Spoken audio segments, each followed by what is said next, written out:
So you can create a cryptocurrency where you can validate that if some people work harder than others, they can actually be rewarded, not only in cash or in the traditional ways of paying a salary, but also in crypto that is mined at the farm, but that is growing in value because the farm and the internal economy of the farm can also trade in crypto, removing the need for trading everything in cash, and therefore removing the need for taxation, essentially, in some way, shape, or form.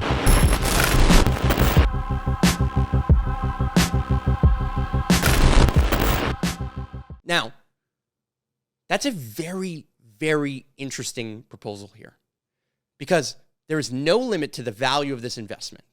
And of course, our membership here is generally going to be focused on people who are in Montreal because they're going to see the most amount of benefits.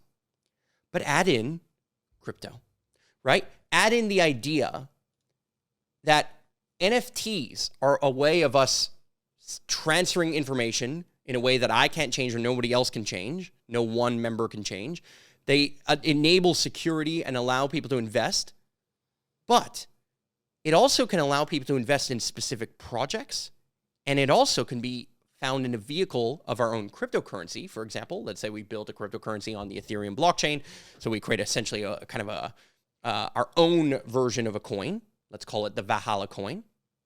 And that Valhalla coin now enables people from around the globe on the floating market to be able to go in and out of their investment in Valhalla at any one moment. Now, the same is true for the NFT owner, right? We're not forcing you to be a member. You could sell your membership at any time, and you can sell it at whatever price you want to sell it at, realistically based on the value that other people are willing to pay for it.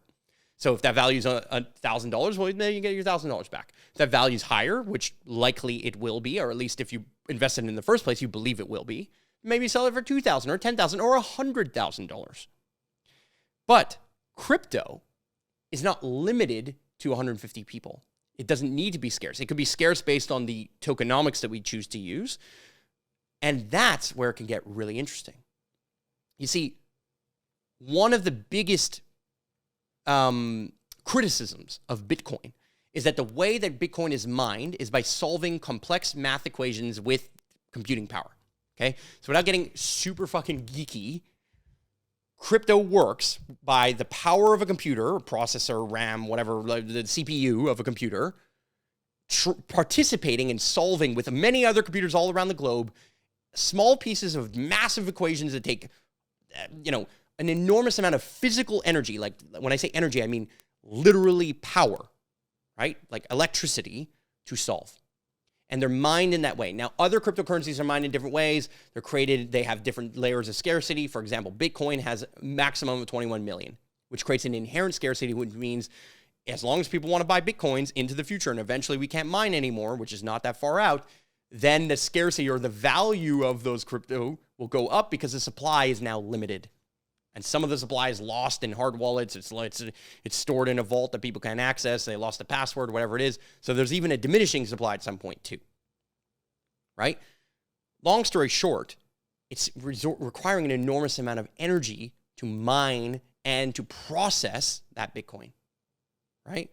But what if we came up with tokenomics that were based on something very tangible and real, like the number of hours that people spend on the farm? So you can create a cryptocurrency where you can validate that if some people work harder than others, they can actually be rewarded, not only in cash or in the traditional ways of paying a salary, but also in crypto that is mined at the farm, but that is growing in value because the farm and the internal economy of the farm can also trade in crypto, removing the need for trading everything in cash, and therefore removing the need for taxation, essentially, in some way, shape, or form. And enabling us to create wealth out of nothing in the same way that we create wealth out of nothing, that is a fruit tree. Plant a tree today. It's very little nothing. It's just a thing. It doesn't really provide value. But wait a few years and it starts making cherries or pears or plums.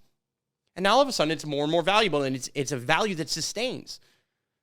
So what if you can do that in the world of community and in the world of finance for our farm? What if we can make our Valhalla coin that enabled people to invest and speculate on the value of Valhalla from abroad, like in Boston or in New Zealand, because they believe in what we're doing? And not just from the perspective of selling the story, which we can do, right? You can pump Dogecoin to the moon. And, I have an episode of the podcast where I talk about that and whether you should invest in that or not. And I'm not a financial advisor. I'm not here to tell you what to invest in or not. I just believe that I would be willing to invest in other eco-villages that are doing it right. So why not enable people to do that too?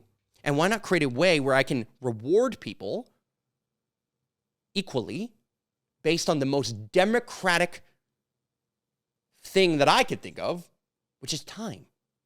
But not necessarily time for money, but time for reward.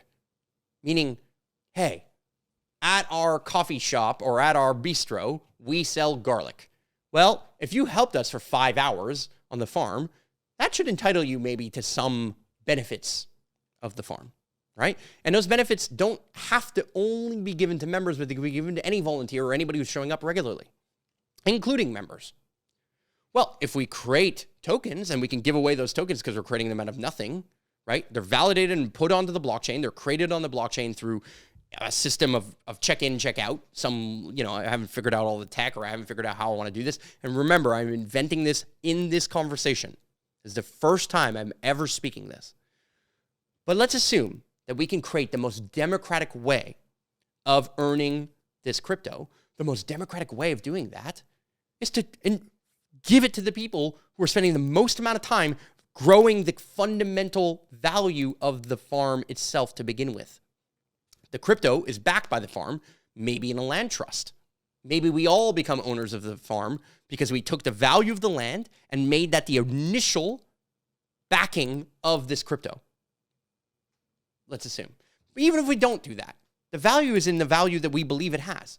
And if you spend 5 hours helping us pick the garlic or pick the weeds out of the garlic, then maybe we can reward you by giving you some free garlic or some free eggs or something else that you can exchange with other people.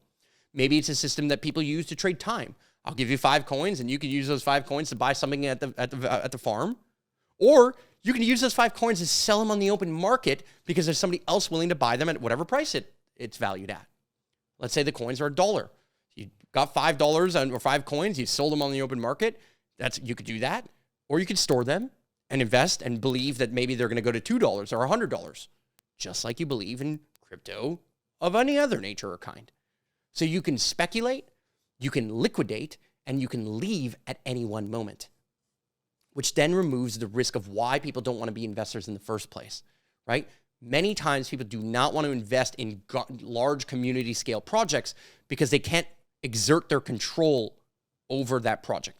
Now, that's a beautiful thing and it's a sad thing at the same time. It's beautiful because we don't want this project to be under the exertion or control of one person because then it's a private residence and an estate. And the only main people who benefit from an estate is the people who live there or the people who own it. But if we can remove the need for this estate or ownership to be just a singular person and instead build agreements, again, that are fungible, meaning I can come in and out, but that the deeds are non-fungible, meaning I can't replicate it. I can't just invent the crypto or there's no way of me faking it in some way, shape, or form. Then you're building a real-world use case and a real-world economy with real-world backing and assets and real-world value that everyday people and anyone who is contributing in any way that the community deems as contributing or volunteering or supporting or working, whatever word you want to use, we can reward those people and we can grow the supply of those coins in a way that is the most sustainable of all time. Not only is it not going to use energy, well, it will use some energy to validate or put the information on the blockchain, but all the work that we're doing, planting trees, taking care of essentially sequestering carbon through farming and regenerative farming, because that's what we're doing, we're literally removing the carbon footprint. And in fact, we're sequestering carbon through the creation of this crypto. So we're solving the biggest pain point of this crypto, or at least one of the biggest pain points of traditional crypto. We're validating people for volunteering, enabling more people to be interested in volunteering and having reward with that beyond just the reward that they get of meeting interesting people and learning things and all those other member benefits or non-member benefits, even if they're a tourist just showing up for a weekend or for a day or for a few hours. And it enables all of that to function as a win-win-win system. All right, ladies and gentlemen, superheroes, we had a little bit of a technical difficulty, so we're going to swoosh that right out. It's basically the iPad stops recording. This is a constant stream of thought. I really want this to... I love the idea that I'm just streaming straight. Like we never edit anything out of this. Like there's no censored element to what I'm doing or saying. But every once in a while we have a little technical, you know what I mean? Every once in a while some stuff goes down. Okay, so I'm just going to reiterate that I believe that by adopting a crypto, by allowing membership to be owned, you are creating ownership in not only the investment, but more so in the growth of the farm, where now all of a sudden somebody says, you know what, I'm willing to buy a tractor for the farm because I think it's going to accelerate the growth of the farm. I'm willing to invest more money, build a smart contract, and have in a way that I get paid back, or invest in a little piece of it, and that contract, when executed, pays me in these exact ways. Now, that's no different than making a contract traditionally. That's no different than hiring a lawyer or not hiring a lawyer, writing up a draft of a contract or a proposal and signing it between you and the farm, right? But the vehicle upon which that is paid out, the vehicle upon which you can sell that investment by minting it and turning it into an NFT, now says, hey, I can invest in this tractor, but I don't have to just register all of that at the normal government level. I can also register that socially at the community level, kind of essentially building a system of governance of our own. And that is solving many of the clerical type of work, bookkeeping, accounting work, and deed work and like judge and jury work through decentralized power and decentralized systems that create win-win scenarios for the planet, for the farm, and for the investor. So the farm at the center, which is the community and the base of the community, wins because it grows and it brings on more investment and more people, more talent, and more agreements that enable it to grow. The person, the individual, wins because they get to do the agreements that they want to have and bring forward the projects and they have a vision that they have. And the planet wins because we're doing the right thing, my version of the right thing at least, or the community's version of the right thing, through regenerative agriculture, carbon farming, all the other things that I talked about in that last episode. Right? The 5 reasons we should invest in a farm, why I believe it's financially sustainable, but also environmentally sustainable, which I didn't spend that much time talking about. Right? But that sounds complex. And I know it's complex. I mean, I've been talking about it for like 50 minutes. But the truth is that I'm setting the stage, but the idea or the concept isn't that difficult to think about. It's like privately investing in a company that isn't on the public market. But the crypto that would be made is the public market. It's the version of an IPO. It's the version of taking what a community has built or a company has built and putting that value and letting it float on the private market and enabling the people who work at that community to own shares in the same way that WestJet, a Canadian airline, for example, allows its workers to own shares. Some given through their work and dedication, some that they are allowed to purchase at a lower price point or whatever it is because they're an owner. And then the concept is that if you're an owner of the airline, you're going to do your best work to make the airline function best. And if somebody's out of alignment, right, at a normal job, well, when they're out of alignment in a normal job, people kind of tolerate that if you're not an owner because you're like, screw management or whatever, screw the boss, screw whatever. And so we tolerate inefficiencies. We tolerate that people do things in a way that doesn't really lead to the growth of the company. Because the company has some direct tie to their salary, but not so direct that they feel like, oh, well, if we throw out and waste a bunch of plastic cups on the airline, well, it doesn't really matter. It maybe affects the bottom line. It maybe affects the amount of salary or the amount of raise that I can get, but not directly. But if I'm an owner, it directly affects me as a shareholder.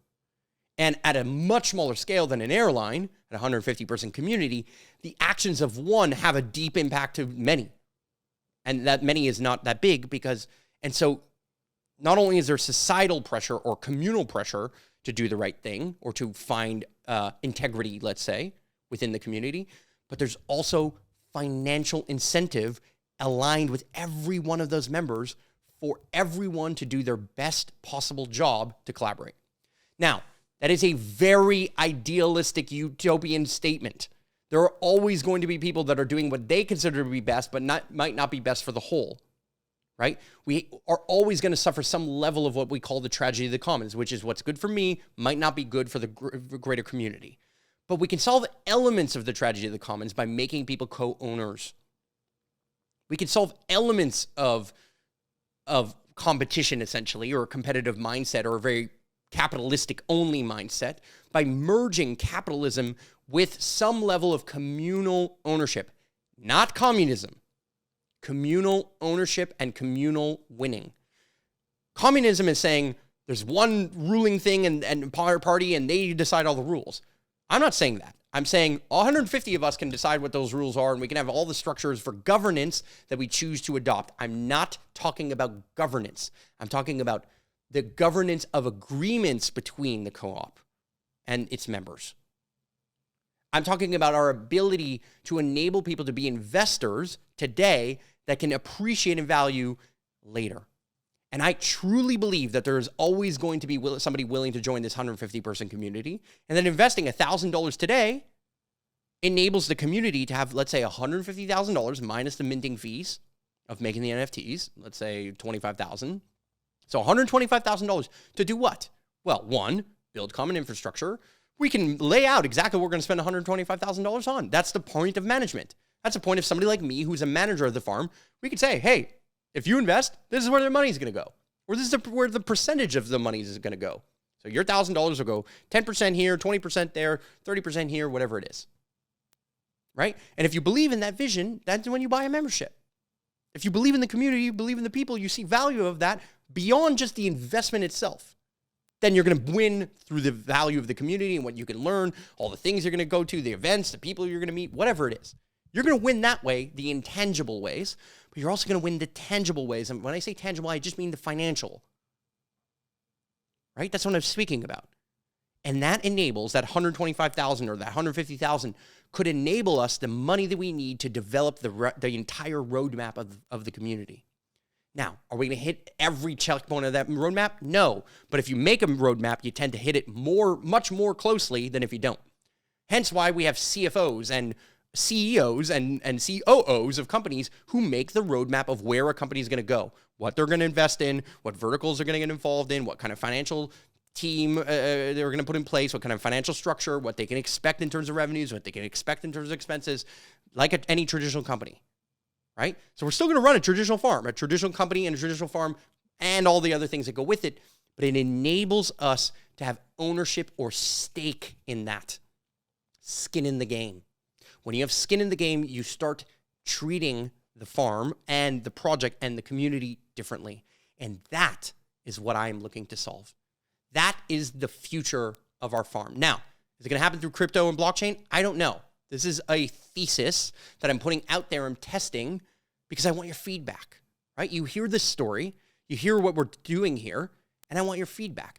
And I want not only your feedback, the random person who's watching this on YouTube or listening to this on Spotify, but I also want the community's feedback. Where can I upgrade this idea? Maybe we use NFTs to sell parts of the land. What if people invest $50,000 now, but that becomes almost like a deposit for the future purchase of the land at a set price, or instead of a set price, a set discount? Because we don't know when they buy it. And if somebody buys it today, that set price makes sense now, but what if inflation goes out through the roof and that price doesn't make sense later because maybe we're Zimbabwe and our money goes from dollars to trillions of dollars and they're effectively the same thing. So instead of focusing on a specific price point, we can focus on a specific discount, right? If you're a member, the only way members can buy land, the only people who can buy land are members. The only way they can become members, they have to go through a membership process. I'm not talking about that right here and right now, what our membership process is, although I have ideas about it, and maybe I'll make a future podcast about it. If you maybe want to hear about that, in the comments down below, let me know. And I mean that. Let me know. If you engage in the comments, you hit that like button, that subscribe button, all those things, right? That's helpful. It's really helpful to us. It creates engagement and gives more people to listen, right? That being said, let me know in the comments if that's something you want to hear. But it enables us to finance the future roadmap of what we are building and creating. And that roadmap at this moment is scaling mainly at the speed of me and the speed of our talent, which is good, but not perfect. It's slower than it needs to be. And traditional companies that are non-communal and run from the top down do not necessarily, they can solve that by raising capital. They can solve that by doing a private equity round or an angel investment round or a seed round or whatever version or stage of what they're at. And so in a sense, I'm like that seed investor, that angel investor. Not only did I physically plant the seeds that were the first seeds on the farm, or at least of this chapter of the farm, or this chapter of this soil, because I don't see myself as the owner of anything. I'm going to die one day is what I'm trying to say. And I don't own the earth, but I steward it. What I hope is that people can rally behind this, see the vision, give us enough space and time to create that vision, give us enough space and time to build the membership structures and all of the agreements and the tokenomics behind all of these things. And it enables anyone and everyone all around the world to speculate on adding value to our farm by buying the crypto or by buying a membership. That enables us to become a net importer of resources and a net exporter of communal values, of events, of food, of talent, of whatever our company or our organization or our farm creates. So this is innovating outside of the lines of what a normal farm does. See, a normal farm in the eyes of the government is, if you're a farm and you're a full-time farmer, you can build a house. And that's great, but we're losing that war. There are less and less people making food. There are less and less people stewarding the land. And we are selling more and more of our farm land to foreign entities and foreigners. And we're less and less connected to where our food comes from. And therefore, we're less and less connected to the shortcuts that they take in making our food, or the glyphosate that they put in our food, which maybe you want or maybe you don't want. And I'm not here to speculate what's good for you. I'm just here to say we want to do it this way. And some people believe in that. Some people want to eat all organic, non-GMO. Great, we will provide that. We will create that. But we need your help to do that. We need your resources to do that. And you need my resources to do that. We need your talent to do that. So how do we make all of those things scale? And how do we create real win-win scenarios? That is my fundamental principle in business. It's my fundamental principle as an investor, or what I would call myself a philanthropreneur. The ROI of return on investment needs to meet the ROI of ripple of impact. That's what this farm is an experiment in. And I believe that this vehicle can enable that in a way that is unlike anything else. But it has to break the norms of how traditional companies are made. And we now have the technology to do that. We now have the technology to innovate in multiple ways, whether that be machine learning or AI in the farm or in the field, whether that be solar panels and the technology of that, or efficiencies that we can find via the technology of new tools. But what about efficiencies in the technology of new governance systems or new ownership systems or new ways of interacting and creating contracts with one another? What if we innovated and thought different? What if we thought long-term? I believe investing in something like this is a worthwhile investment in time, energy, and at the minimum, it's a worthwhile experiment to me. So I think that I would love for people to feel like they can invest in pieces of the farm and potentially even invest in the smallest scales of business of the farm and get return through these different systems. Now, the biggest gaping holes in this is that I have not done the work of the tokenomics of the crypto. I have not figured out what it's going to cost us to do those things. I have not sourced who's going to code that and what system of let's say mining we're going to use, or proof of work we're going to use, or proof of stake we're going to use, right? But what I do believe is that I and others who are smarter than me can figure that out. And what I do believe is this is a fast lane to making something like this happen, and it's replicable in a way that is incredibly impactful and can lead not only to this 150-person community, but maybe Valhalla, Costa Rica, or Valhalla, Mexico, or Valhalla, Vermont. And I don't think that has to all be run by me. It doesn't have to be started by me. It doesn't have to have necessarily the same ethos as I do, or the same ethos as the Montreal farm does. But it can have some underlying principles. It could become a replicable model just like Bitcoin was, just like essentially blockchain technology was, right? How many coins are there now that all have different tokenomics and different functions and forms, some of which are shit coins and others which are amazing? And I'm not here to tell you which one is which. You or the market decides that, and that's capitalism at its finest. But capitalism right now is built on a paradigm of growth, a paradigm where we have to make more because we are an inherently scarce game. The game that there is more debt than there is money. And that is not a system I want to continue to subscribe to. I want to find ways to build abundance for all, no matter what level you are at in the game. That is our current system. And when I say level, I mean finance. And yes, people with dollars or euros might always yield power even at the farm. They will always have power if we believe in something powerfully.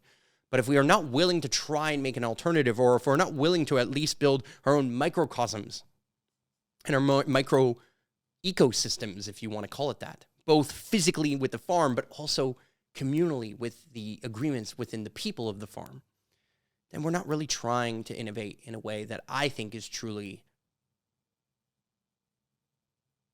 disruptive. The word that first came to mind was radical, but is it a radical idea that I want to eat clean food?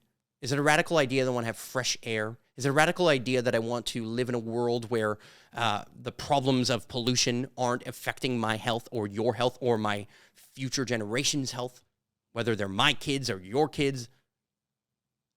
Can we not find a way to solve the tragedy of the commons in some way, shape, or form? I'm not saying this is a solution to everything. It's not. But I believe this might be the solution to sustainable living. Or this might create at least a vehicle that can lead to further solutions to these things.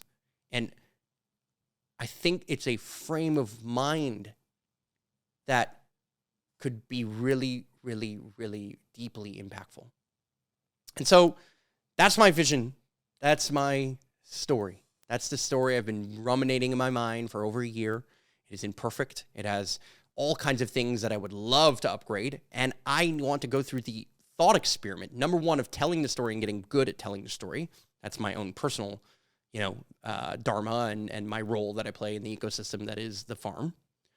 But I want to actually find and attract the talent of people who are going to give me amazing ideas for tokenomics that I can help implement with them, or even if it's not with them, that I can help bring to the community and start building upon. And I'm just a crazy motherfucker who's willing to do these crazy things, to invest my time, energy, and money into trying this stuff. And sure, there's benefits for me as a consultant. There's benefits for me testing things and learning things about building stuff online. There's benefits to me as a storyteller because I get to maybe bring my innovative ideas to some conference in Miami about Bitcoin or whatever it is, and how we're using crypto and blockchain to do real world things. And that's solving some of the most fundamental criticisms of these technologies to begin with. What is the use of blockchain, or what is the use of Bitcoin other than a store of value? Well, what if we had this as a store of value tied to real things, like real, tangible, physical things?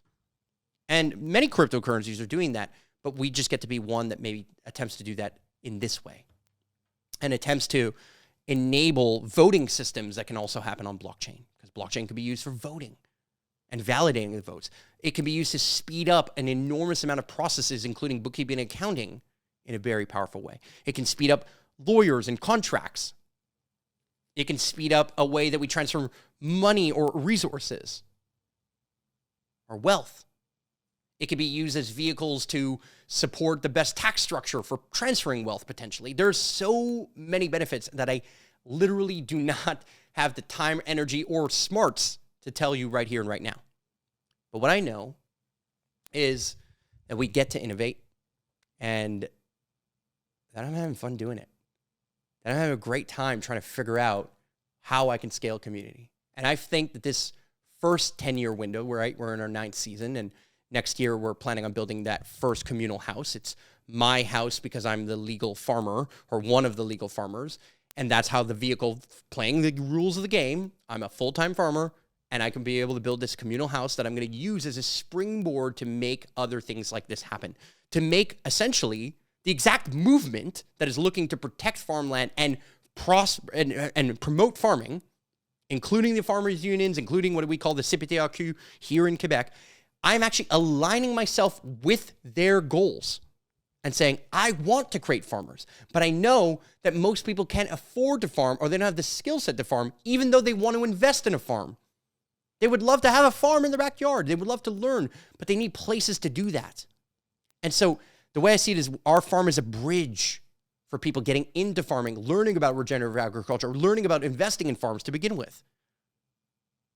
And that's a way that we can attract resources to these, what I consider to be one of the most important industries on the planet, because we eat every day and it's the number one industry impacting climate change and or pollution and or deforestation. Whichever one of those you subscribe to, it's happening. We're cutting more trees than we are planting. We're polluting, putting more plastics in our oceans than they're going to be fish in 2050, according to some estimates. So I don't care if you believe in climate change or if it's some political thing. Forget it. Forget that. I don't want plastic in my food. I want trees. I don't want to cut down more forests. And we get to find ways to do that.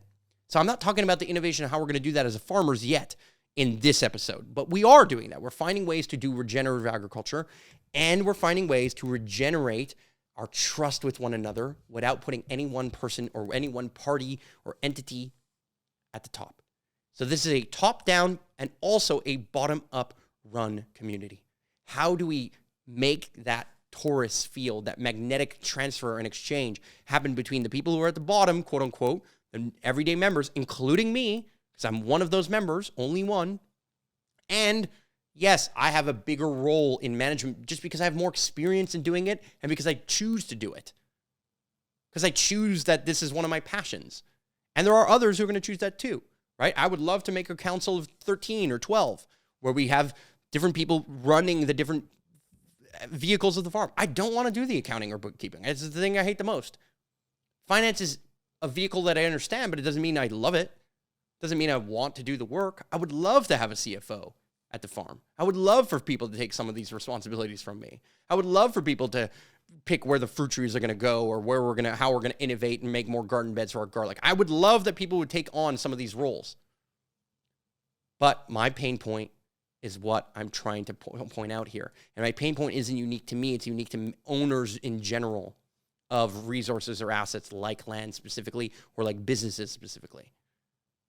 So bosses many times over, sometimes, not all, but many people do want to distribute power. We just don't know how.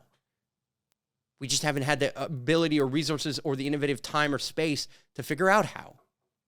And I just feel wealthy enough, not just financially, but rich enough in my being or in my soul, in my heart, to try this. So with that said, this is a speculative idea. I hope that this story fascinated you. I hope that maybe you learned something about it. I hope this got your wheels turning for maybe what the community you want to build. And please let me know in the comments if there's anything you think I said wrong, if you think I'm fucking crazy, if you think I should be innovating this way or that way. And please, for the love of God, hit that goddamn subscribe button, hit that like button, and show some love to Kyler and I, who spend so much time editing and creating these episodes. Show some love for the people who are building the community and the world that we know is possible in our hearts. That's what this is about. It's not about me. I'm just a storyteller. I'm just one of the inputs in this ecosystem, and I am honored to be that input. So see you in the next episode.